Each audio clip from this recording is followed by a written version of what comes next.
Postmortem, police enquiry, legal procedures, இந்த மாதிரி formalities எல்லாம் கம்ப்ளீட் பண்றதுக்கு எப்படி 4 நாளாவது ஆகும். அது வரைக்கும் நீங்க ஹோட்டல்லையோ டவுன்ல ஏதாவது நல்ல ரிசார்ட்லயோ தங்கலாமே. சார், இவ்ளோ பெரிய பங்களாவை விட்டுட்டு நான் ஏன் சார் வெளியே போய் ஸ்டே பண்ணணும்? Any valid reasons? What you have in your mind? Tell me sir. உங்க தாத்தா இறந்தாரு, ஆர்த்தி செத்தா, இப்ப சாருலதா, அதுக்கப்புறம் விக்கி, இப்படி கண்டினியூஸா சாவு ஒரு சங்கிலி தொடரா இங்க இருக்கு. இது எனக்கு நல்லதா படல, ஒரு பேட் ஓமனா தெரியுது. வெளியிலேயே ஒரு 4 நாள் தங்கிக்கோங்களேன். I don't think so. I feel death is a natural process. லைஃப்னு சொன்னாலே அது சாவ நோக்கின ஒரு ஜர்னின்னு நான் படிச்சிருக்கேன்.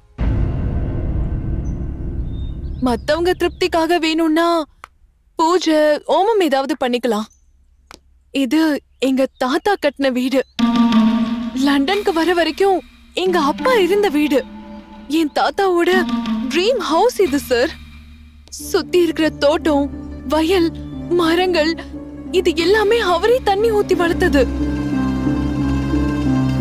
அடுத்த பார்ட்டிக்கு வித்ததுக்கு அப்புறம் நான் இங்க இருக்க முடியுமா? வீடு சேல்ஸ் ஆகுற வரைக்கும் நான் இங்கேயே இருக்கணும்னு ஆசைப்படுறேன். அப்படி சொல்லுங்க தாயி.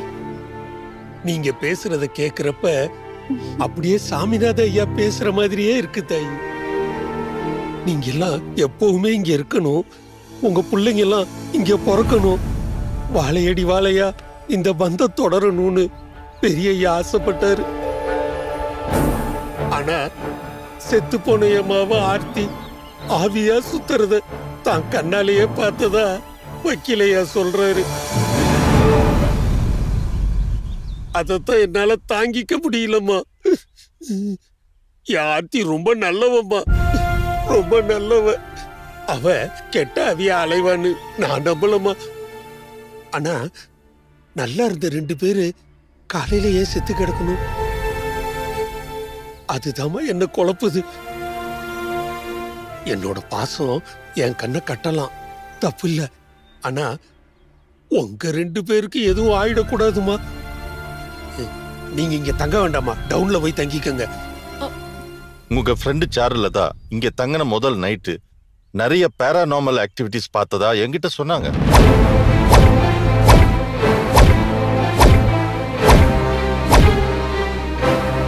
I didn't believe that.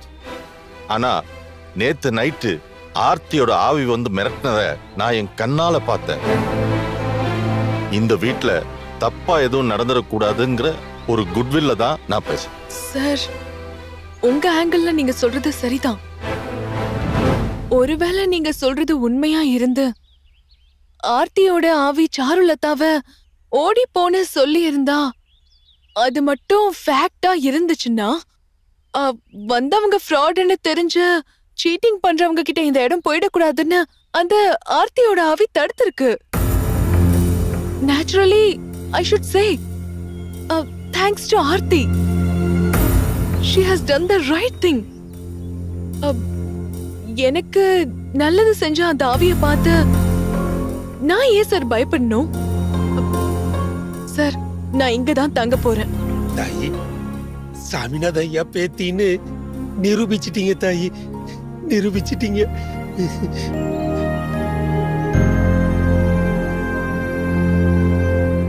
Okay madam, நான் சொன்னது ஒரு சஜஷன் தான்.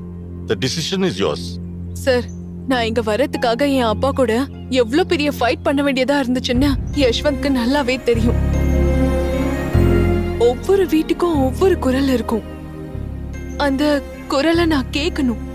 ஏன் தாத்தாவோட மூச்சு காத்த நான் ஃபீல் பண்ணணும் சார்.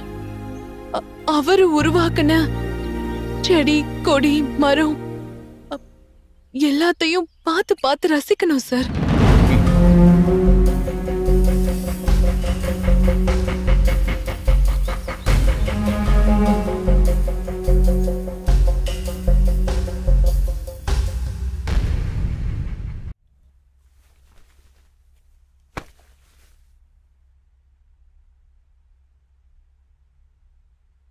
யாஷிகா,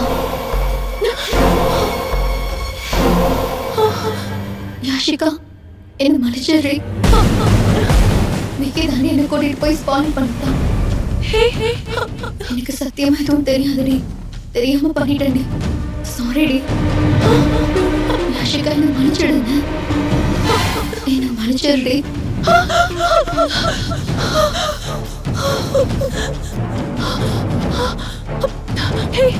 யஷ்வந்த், அது what a surprise. இப்பதான் குளிக்க போனேன், அதுக்குள்ள வந்துட்ட. குளிக்கிறது ஒரு தெரப்பி, அணுவணுவா ரசிச்சு குளிக்கணும்னு சொல்லுவியே. 5 நிமிஷத்துல வந்துட்ட. ஆவி ஏதாவது பாத்தியா? ஹேய், ஆவிய பார்க்கலடா, அந்த பாவிய தான் பார்த்தேன். யாஷிகா, நான் சீரியஸா கேக்குறேன். ஐயோ, நானும் சீரியஸா தான் சொல்றேன். You know, I don't believe in ghosts or spirits. பாத்ரூம்ல அந்த சாரு என் பக்கத்துல நின்ன மாதிரி ஃபீல் பண்ண. இங்க பார், அவ உனக்கு கொடுத்திருக்கிறது ரொம்ப பெரிய ஷாக். அது உன் மைண்ட விட்டு ஈஸியா போகாது. அந்த பெட்ரேல மறக்க இன்னும் உனக்கு கொஞ்சம் டைம் எடுக்கும். That's why you get all these thoughts. I could smell even her odor. அது மட்டும் இல்ல, அவ சாருவோட வாய்ஸ் எனக்கு கேட்டுச்சு. அவ I'm sorry, I'm really sorry ன்னு என்கிட்ட சொன்னா. Cool darling, nothing is real. Your mind is playing the tricks. Okay Ashika, ஒருவேளை அட்வொகேட் சொன்ன மாதிரி paranormal activity ஏதாவது இங்க இருக்குமோ? அதனாலதான் all these disturbances. வேணா நம்ம ஹோட்டல்ல போய் ஸ்டே பண்ணலாமா? ஹே, ஹோட்டல்ல ஸ்டே பண்றதுக்கா இவ்ளோ கஷ்டப்பட்டு இங்க வந்திருக்கோம். Definitely I was hallucinating.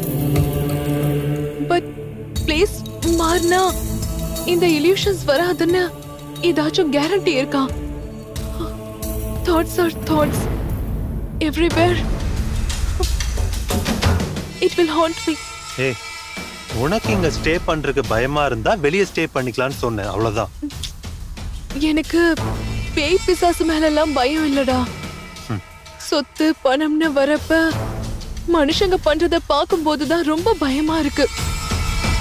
சாருவ பாரு, அவளை அது டெவிலாவே மாத்திருக்கு. சரி, எனக்கு பசிக்குது. பாண்டியை போய் ஏதாவது ப்ரிப்பேர் பண்ண சொல்லு. இன்னும் கொஞ்சம் வைக்கிட்டுமா தாயி? இல்ல வேணா, போதும். தம்பி உங்களுக்கு கொஞ்சமா வைங்க. இந்த இந்தியன் டிஷஸ் எவ்வளவு லவபிள் டேஸ்ட்ல. நான் இந்த மாதிரி சாப்பிட்டதே இல்ல. நம்ம பாரம்பரிய சாப்பாட்டுல எவ்வளவு டேஸ்ட் இருக்கு தெரியுமா? ராகி தோசை, கம்பு தோசை, குதிரவாளி தோசை, உளுந்தங்களி, இப்படி எவ்வளவோ இருக்கு. பாண்டி அங்கிள், இப்ப நிவாஸ் சார் சொன்ன டிஷஸ் எல்லாமே நாளைக்கு பண்ணி கொடுத்துறீங்களா? பண்ணலாம் தாயி. அதுக்கு கொஞ்சம் மளிகை சாமான்லாம் வாங்கணும். பர்ச்சேஸ் பண்ணணும், அவ்வளவுதானே? நீ லிஸ்ட் போட்டு கொடு, நான் போய் வாங்கிட்டு வரேன். இல்லன்னா யஷ்வந்த், நீங்க போய் வாங்கிட்டு வாங்க. Okay sir. கார் எடுத்துட்டு பக்கத்து டவுனுக்கு போய் பாண்டி கொடுக்கற லிஸ்ட்ல இருக்கிற ஐட்டம்ஸ் வாங்கிட்டு அப்படியே உங்க தாத்தா தோட்டத்தை ஒரு ரவுண்ட் அடிச்சுட்டு வாங்க. டாக்குமெண்டேஷன் முடிஞ்சிட்டா உடனே நீங்க லண்டன் கிளம்பிடுவீங்க. இன்னைக்கு உங்களுக்கு அருமையான சான்ஸ். உங்க தாத்தாவோட உழைப்பு, டெடிகேஷன், அந்த இடத்தை பார்த்தாலே உங்களுக்கு தெரியும். Thank you so much sir. கண்டிப்பா என் தாத்தா லேண்ட நான் பார்க்கணும். Good, very good.